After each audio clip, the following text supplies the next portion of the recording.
Dan kita akan kembali pemirsa untuk menyapa rekan Nadila Saleh yang mengikuti ratas penanganan kebakaran hutan dan lahan di Pontianak, Kalimantan Barat. Nadila, seperti apa arahan langsung dari Presiden Prabowo Subianto saat ini? Ya, Rendra, untuk rapat terbatas ini dalam perkembangannya berlangsung secara tertutup. Jadi kami dari awak media sudah keluar dari ruang rapat terbatas. Namun sejauh ini kami memantau rapat terbatas masih terus berlangsung antara Presiden Prabowo Subianto dengan sejumlah jajaran. Tadi terlihat ada Kapolri, kemudian Panglima TNI, Mensesnek Prasetyo Hadi, kemudian juga Sekretaris Kabinet Teddy Indrawijaya, kemudian juga tadi terlihat ada dari BPBD, BNPB, kemudian sejumlah jajaran-jajaran stakeholder lainnya yang kemudian mengikuti rapat terbatas secara tertutup bersama dengan Presiden Prabowo Subianto dan sampai dengan saat ini masih terus berlangsung. Tadi terakhir yang kami ikuti dalam rapat terbatas tersebut adalah pemaparan yang disampaikan oleh pihak BPBD yang menjelaskan mengenai bagaimana situasi terkini dari kebakaran hutan dan lahan yang terutama terjadi di Kalimantan Barat. Tadi dari pemaparan yang disampaikan, pantauan hotspot selama 24 jam berdasarkan satelit terdeteksi ini ada 198 hotspot ataupun HS kepercayaan tinggi, kemudian juga terlihat ada 3.100 kepercayaan menengah dan 406 hotspot kepercayaan rendah berdasarkan data dari BMKG. Kemudian juga tadi disebutkan bahwa luas indikatif lahan terbakar di Provinsi Kalimantan Barat per 21 Agustus 2026 tercatat ada 38.310 hektar. Kemudian berkaitan dengan kualitas udara yang tentu ini juga menjadi perhatian serius karena berdampak langsung kepada masyarakat sekitar. Kualitas udara berdasarkan BMKG umumnya berada pada kategori tidak sehat dengan jarak pandang kurang dari 1 km di Kabupaten Ketapang akibat dari kabut asap. Kemudian BMKG ini memperkirakan bahwa potensi hujan dengan intensitas hujan ringan di sebagian wilayah Kalimantan Barat pada 21 hingga 27 Agustus 2026. Namun potensi kemudahan terjadinya karhutla ini masih perlu diwaspadai dalam periode 21 hingga 27 Agustus 2026 atau dalam 1 minggu ini. Selain itu juga tadi dipaparkan juga oleh BPBD bahwa prioritas tinggi dari wilayah penanganan karhutla ini ada di Kabupaten Ketapang, Sanggau, Landak dan juga Sekadau. Kemudian untuk prioritas sedang sendiri ada di Kabupaten Ketapang, Sanggau, Landak, Melawi, Kuburaya, Sambas dan juga untuk prioritas ringan ini ada di Kabupaten Ketapang, Kayong Utara dan juga Kuburaya. Itu adalah informasi terakhir yang kami ikuti dalam rapat terbatas yang kemudian saat ini masih terus berlangsung secara tertutup. Tentu dalam rapat terbatas ini akan dibahas sejumlah arahan-arahan strategis, kemudian juga bagaimana upaya-upaya penanganan karhutla yang terjadi di sejumlah wilayah di Kalimantan, terutama di lokasi kami mengabarkan saat ini yaitu di Kalimantan Barat. Selain itu juga Rendra dan pemirsa, kembali lagi kami sampaikan bahwa tentu sejumlah upaya telah dilakukan oleh pemerintah dalam beberapa waktu terakhir. Pada Jumat kemarin pemerintah telah kembali menurunkan 5 pesawat dari TNI Angkatan Udara untuk mengatasi kebakaran hutan dan lahan di Kalimantan, yang mana kelima pesawat itu diberangkatkan dari Landasan Udara Abdurrahman Saleh Malang.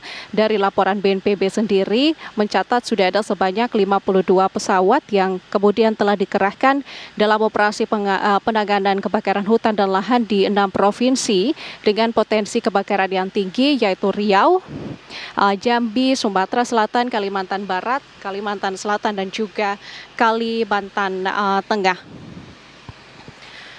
Kami dari awak media juga tiba di Pontianak, Kalimantan Barat pada pagi hari tadi. Kami juga tentu merasakan secara langsung bagaimana kondisi ataupun kualitas udara yang kami rasakan di sini.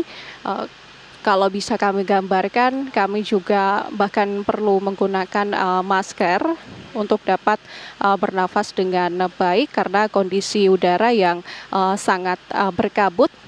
Terakhir tadi kami sempat juga mengecek bagaimana kondisi ataupun kualitas udara dari IQ Air. Dari indeks kualitas udara tercatat 285 IQ Air, yang mana ini termasuk dalam kategori sangat tidak sehat dengan polutan utama atau PM 2.5 sebesar 211 mikrogram per meter kubik, yang tentunya angka ini menunjukkan bahwa kualitas udara ini berada pada level sangat tidak sehat. Kemudian tingginya indeks ini terutama dipengaruhi oleh konsentrasi PM 2.5 tadi, yakni partikel polutan berukuran sangat kecil yang dapat masuk jauh ke dalam sistem pernapasan dan berisiko mengganggu kesehatan. Dan tentunya apa yang dilakukan oleh pemerintah saat ini, apa yang dilakukan oleh Presiden Prabowo Subianto yang kemudian turun langsung melakukan penanganan, ini diharapkan bisa menjadi langkah strategis, langkah konkret dari pemerintah sehingga upaya penanganan kebakaran hutan dan lahan ini kemudian bisa segera teratasi sehingga sejumlah masalah-masalah yang dirasakan oleh masyarakat terutama masalah kesehatan ini bisa segera teratasi.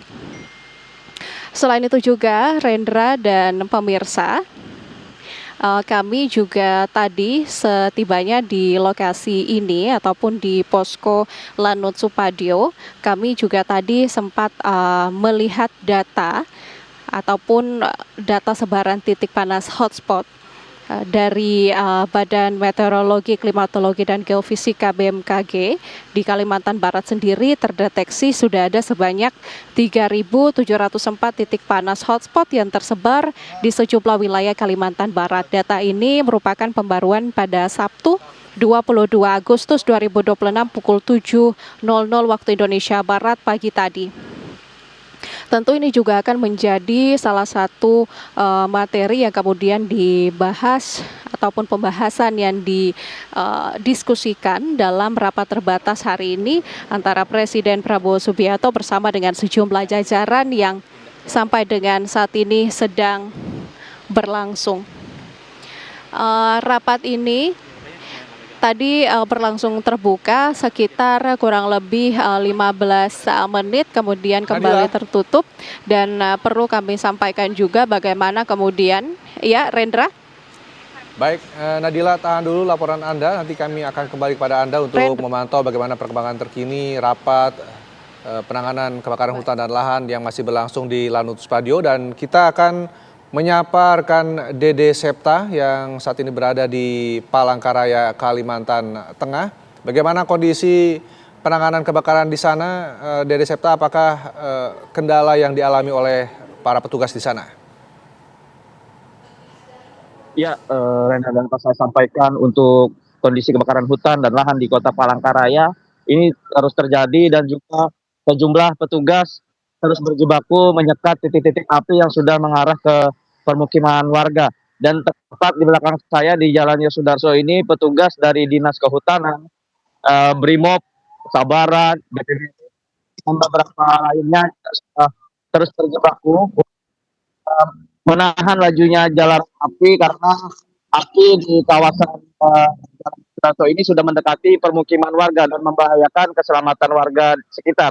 Dan tepat juga di belakang saya sudah ada titik api baru, asap sudah mengepul tinggi, membumbung ke udara. Ini merupakan titik baru lagi di kawasan Yosudarso Ujung, sehingga petugas harus berpindah-pindah titik membagi tugas untuk menyekat titik jalanan api. Hal ini menjadi kendala serius, mengingat selain kendala minimnya sumber air, petugas juga terkendala dengan banyaknya titik api dalam sehari yang terus bertambah, sehingga petugas harus mengutamakan titik api yang menjalar ataupun membahayakan masyarakat.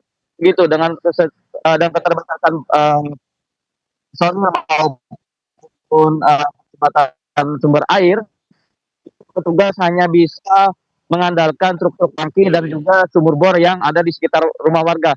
Meskipun begitu, sumur bor yang digunakan oleh petugas ada di beberapa kawasan sudah uh, tidak bisa dijalankan secara optimal.